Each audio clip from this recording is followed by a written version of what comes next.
when you think about dollar, euro, Bitcoin, Ethereum, you think about wins and losses in sport, in life, in relationship, in anything. Something in your brain and body has to keep track of that. Did you win? Did you lose? What's a letdown?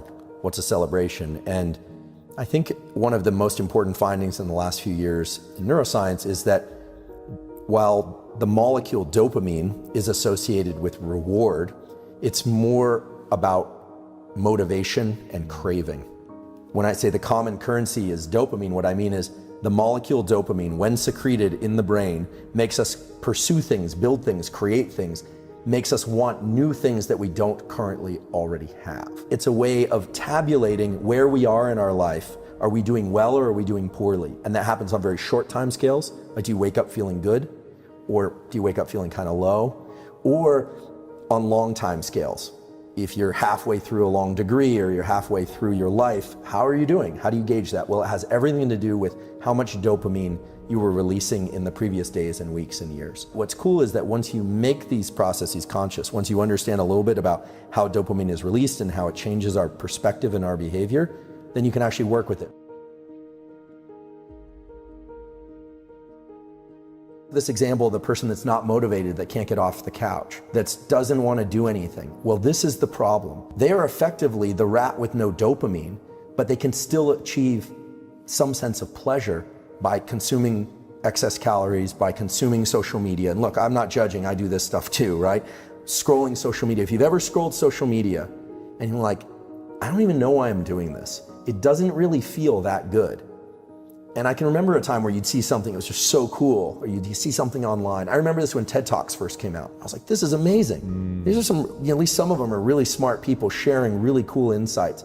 And then now that there are like a gazillion TED Talks, I remember spending a winter in my office when I was a junior professor, cleaning my office finally, and binging TED Talks in the background, thinking this is a good use of my time. Pretty soon, they all sucked to me.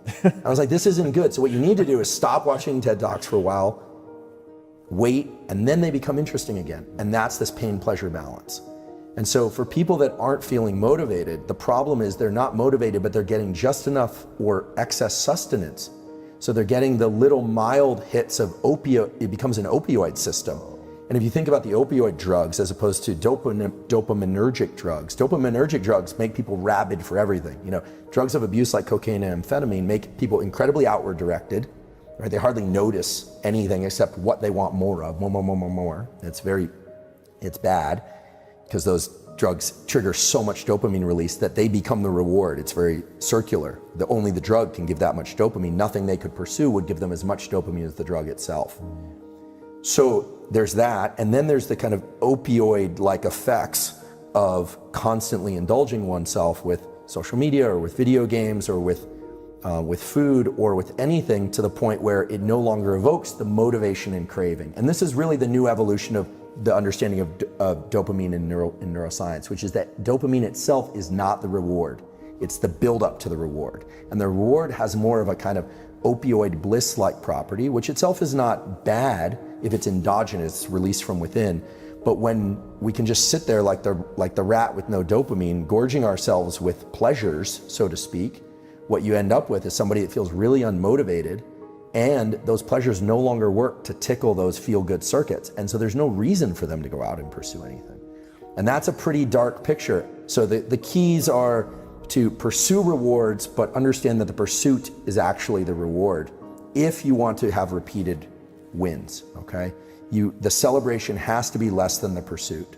And that's hard for some people to do. If you can start to identify the craving as its own internally released drug, this thing dopamine, that is a source of motivation, then what you realize is that capturing the reward is wonderful, but attaching dopamine to the reward is actually a little bit dangerous. Celebrating the win more than the pursuit, it actually sets you up for failure in the future. And so this gets us right into something called dopamine reward prediction error. And reward prediction error is basically if you expect something to be really great and then it's not quite that great, your dopamine baseline lowers. And now understanding what we know about dopamine, that means that not only did you feel as if you lost because it wasn't as much a celebration as you thought it would be, but it also means that you're starting from a lower place, meaning you are less motivated. Anytime you have a bunch of dopamine and you're in pursuit, After you achieve a win, now this could be a business win, a relationship, a win of any kind, but inevitably there's going to be a tipping back of the scale on the pain side. And that pain side is always going to go a little bit higher than the dopamine side. So this is what you would feel if you pursued a goal like building a big company. Here it comes, the big sale. And then there's the, well, what now? The kind of letdown. Now, if you simply wait and stop pursuing dopamine for a short while, the scale starts to reset. The problem is a lot of people immediately roll right into the next pursuit. And then what happens is that scale starts to get stuck on the pain side. Little bit more, a little bit more, a little bit more. And pretty soon, no amount of seeking will allow you to experience that craving and motivation. So what does this mean in terms of an actual tool? Well, first of all, if people can do what you do, they're going to be in a much better position in life. Doesn't matter if it's school, sport, relationship, any domain of life. If you can start to register, that craving and that friction and that desire, that almost kind of low level of agitation, sometimes high level of agitation, that is that I'm trying to impose my will on the world in a benevolent way, we hope, that's dopamine.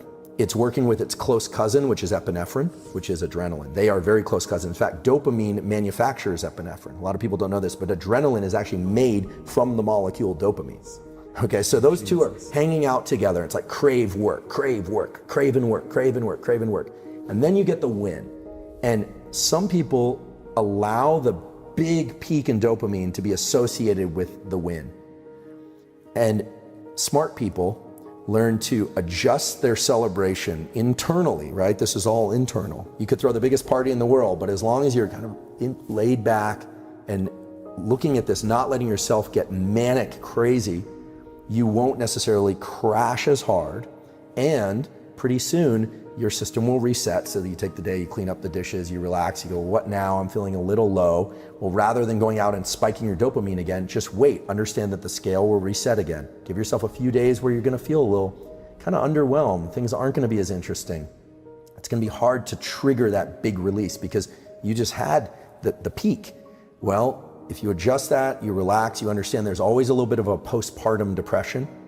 We sometimes hear about postpartum depression. That's a clinical thing, but there's always that kind of, today's not as exciting as the previous days. What am I gonna do with my life? But then if you let it start ratcheting up again, then what you realize is your capacity to tap into dopamine as a motivator, not just seeking dopamine rewards, that is infinite. And I can say with great certainty that this is how you were able to build a big company and sell it, how you've been able to build a successful podcast and sell it, how you're constantly seeking, because seeking is the reward. And I think for most people, we think of the reward as the finish line. And so the key is to get to the finish line, step into the end zone, but no end zone dance. It's just like, yep, and now I'm gonna go do it again. That's really the key. That's the key to doing it over and over. And when I see big athletes or academics or anyone or musicians and they rise and crash, it's clear they've lost the touch with the motivation evoked dopamine.